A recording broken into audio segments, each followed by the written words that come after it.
Hey, today we are putting some AK49s on Jake's JZX 90. So he's got some nice ESKS. Car looks sick, pretty fast, but doesn't have any angle. So we got to add some steering angle so you can go drifting. And we're going to show you how to do that. Pretty self-explanatory. Take the wheel off. We're going to show you how to take this apart and put the AKs on, but first, we're going to show you how to cut the ball joints for the AKs. All right, so now we're going to show you how to cut the lower ball joints to fit the AK49s. The AK49 is a sandwich system. It goes between your lower ball joint and the spindle. So as you can see here, this distance is quite a bit longer on the factory one, and it's quite a bit shorter on the AK49. That translates to quicker steering, better transitions, and more angle. We've also removed some Ackerman, so the wheels are slightly more parallel during drift, but they're still great to drive on the street. So all we gotta do now is cut this and then bolt it together in the car. We're gonna show you how to do that. Okay, so you'll be cutting this portion off the ball joint. You're gonna need a cutoff disc, an angle grinder, safety glasses, and some sort of marking device. Paint pen, Sharpie, whatever you wanna use. Make sure you have a guard on your angle grinder. Always use a guard. Always use glass. I use some crusty old bolts to hold the ball joint in the vise. Some people just clamp it like this, whatever floats your boat. I do it this way. So now we're going to show you where to draw the line, where to cut. So you want to cut it relatively close to here, just kind of mimic this side. So you kind of draw it like that. Bob's your own. Quick tip, when you use an angle grinder, always grind towards you so the machine is pulling. So you're always pulling. If you do it like this, it wants to shoot towards you, and it's just easier to do it this way. Always do it this way, always cut like that. I don't know what your experience is with an angle grinder, but I usually like to try to sort of brace yourself. This is a pretty thick piece of metal. It's gonna take a little while. You probably gotta do 2 cuts because it is rounded, unless you wanna sit there forever with a file or a flapper disc. Just be careful.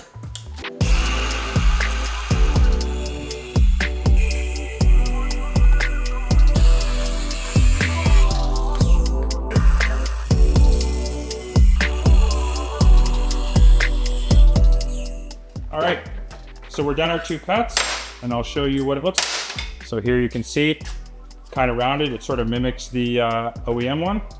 And as you can see here, it goes on like that.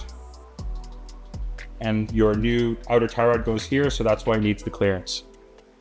So yeah, we're gonna round this off and make it look pretty, and also not sharp so it won't cut the ball joint boot, or outer tie rod boot.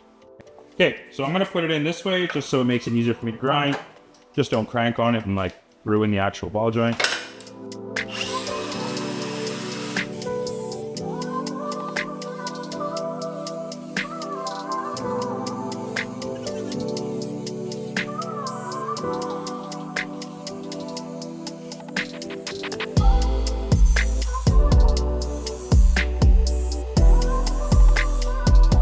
Okay, so now we've used our 40. That's smooth and round-ish.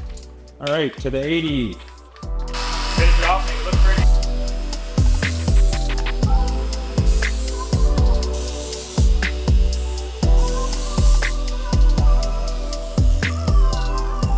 All right, so we're done grinding. As you can see, it's nice and smooth, no sharp edges. This goes together like so, sandwiching with your spindle, using these super strong 13.9 bolts. These bolts do not require thread lock or anti-seize of any sort. Just put them in dry. We'll talk about that later when we actually install it. And the whole reason you don't want to have any sharp edges there is because your ball joint boot, your outer tie rod boot actually, goes there. And as you can see, it's fairly close. And as you were turning, it would get cut. And we don't want to cut the boots. So yeah, that's how that goes. This is a left side, looks like that. So now we're gonna do the other side, and then we're gonna go install them on the car. So yeah, you can see Jake has already kind of has some sort of setup here. He's got KTS outers, he's got RCAs from SERIALNINE. So we're just gonna take all that off, put the AKs on. So you're gonna start by busting this lower ball joint, gonna replacing it with a new one, taking off these 2 bolts here, splitting the spindle apart, and I'm just gonna crack this open and unscrew it because we're keeping the JZX inner. You only need to change the outer. So we're gonna get started on that. Luckily, one thing that's kind of cool, if you already have RCAs, you can put the AKs in and there'll be no height difference. Generally, if you put the AK49 in, It is 35 millimeters different. You will have to adjust your coilovers to compensate for that if you're not already running an RCA. Craft this guy. Tech tip, if you're using a crescent wrench, it goes this way. It doesn't go this way. Crescent wrenches, they close up, kind of like a pipe wrench. So you want to use it this way. Okay, so that's good. And then when we're done, we're just gonna unscrew this from this, okay? All right, so just remove the cotter pin. Probably use a better tool than I'm using. Absolutely the wrong tool for the job, but it's kind of funny. You can just make fun of me in the comments. Comment if you have ridiculous looking pliers like this. All right, so we come back with our trusty ball joint breaker, ball joint puller, ball joint splitter, whatever you want to call it. It splits the ball joint apart. This one's a little bit hard to do, so you'll probably have to hammer it in. Basically, the top side goes on there, this goes on the tip, and you kind of go from there. Kind of hammer it, line up the tip. Look at all the goo. It's working.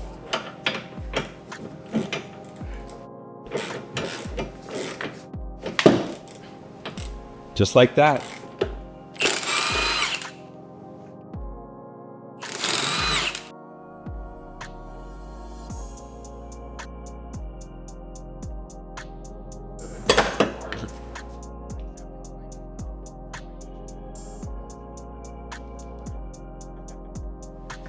Okay, so now we just split that apart, and I'm just gonna unscrew this from here.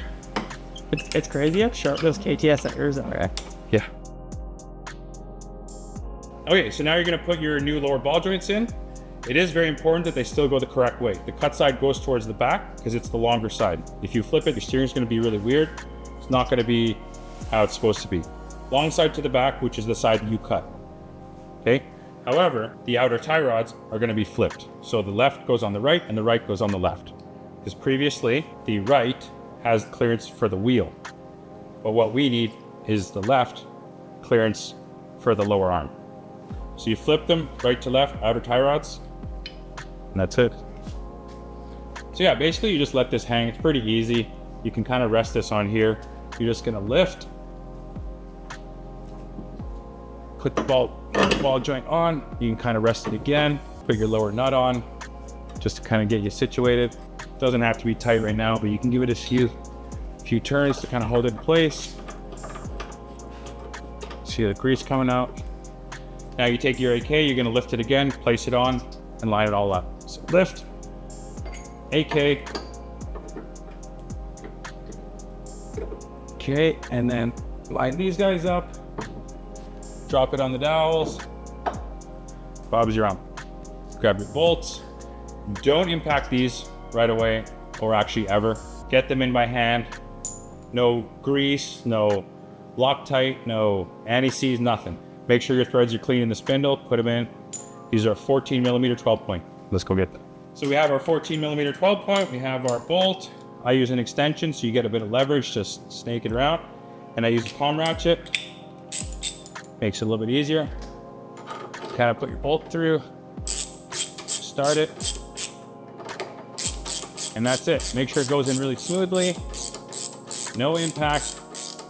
You just want to start it, get snug, and get your other guy in.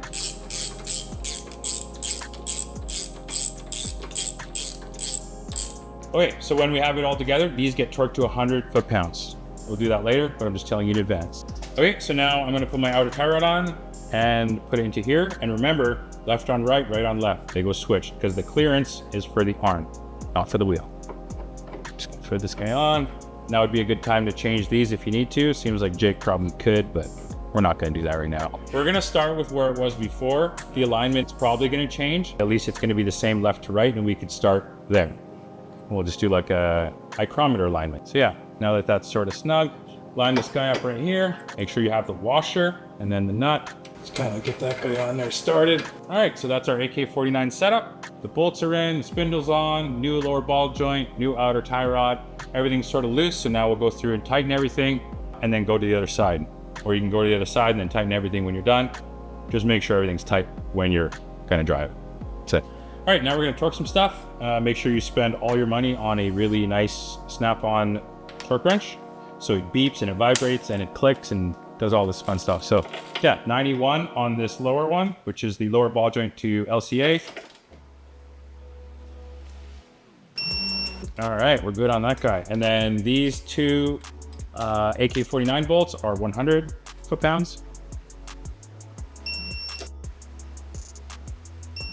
All right. So this one right here, the outer tie rod to the AK49 is 40 foot-pounds. Make sure you line up the hole with a slot in the castle nut so you can get a cotter pin through.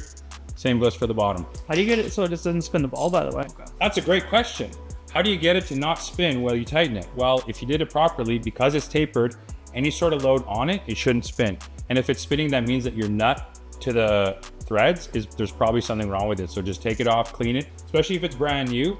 It should just grab the taper and you should be able to thread it on by hand. If you can't thread the nut on by hand, you got to clean it because your torque spec will be wrong and it'll probably be really hard for you to actually assemble the thing. You see, once the taper's sort of caught, yeah, it's good. So how do I torque this guy, you ask? Because you can't fit a socket in there. So you're going to have an adapter, which is basically a crowfoot or a box end with a 3/8 or 1/2 inch hole in it. So that guy goes on there. And then I have my reducer because my torque wrench is actually 1/2 inch. This goes like that. And then I torque it like this. There we go, done. All right, so we're gonna talk about cotter pins. How do you do a cotter pin? Some people like to put them both legs out, one leg out. The cleanest way and the way that I like is you take the long end and you put it on the side that you're gonna bend around. All it needs to do is hold the nut. It's not like it's actually holding the nut, it just prevents the nut from backing off. So you only need one of the legs and you bend this guy around nice and tight so it doesn't rattle. So now you bend that around and you cut the other end off. Easy peasy. That's it. Nice and clean. People sometimes care, sometimes don't care. So yeah, same thing. Long end goes towards the tip of the bolt. Bend it around, cut the other end off. That's it, we're done on that. Torqued, torqued, torqued, torqued. Cotter pin done. Only thing left to do here is the alignment. You can see the wheel hitting the tension arm here at full lock. We recommend our Serial 999 aluminum high clearance tension arms to get the most angle out of your AK49s.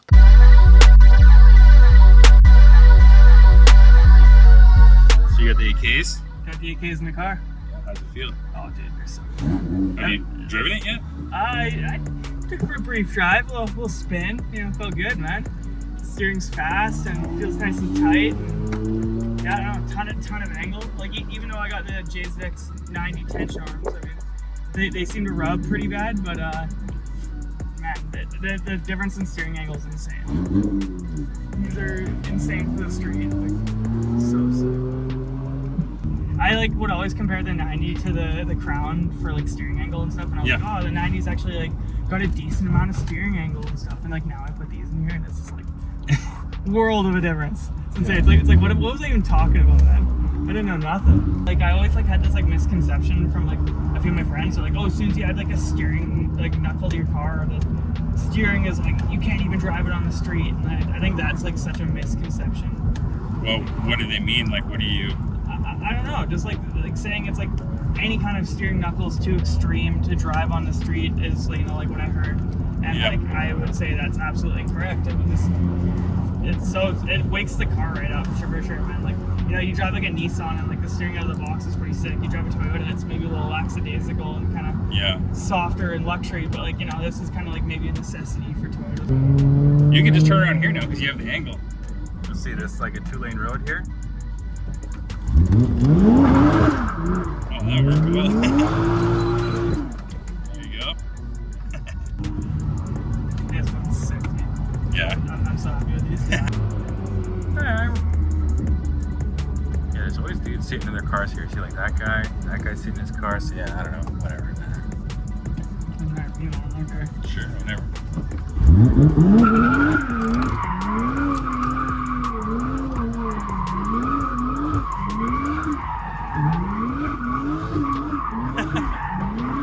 That's good. I go that way. That's fucking sick. So what do you think? Oh man, they're unbelievable, man. They're so cool. I don't know, yeah, it's just it feels so it sounds lame, but feels so sporty and stuff. Yeah, transforms the car from sort of average to sporting. Yeah, definitely. Yeah. It's cool. Hell yeah. Right on, man. Yeah. Cool.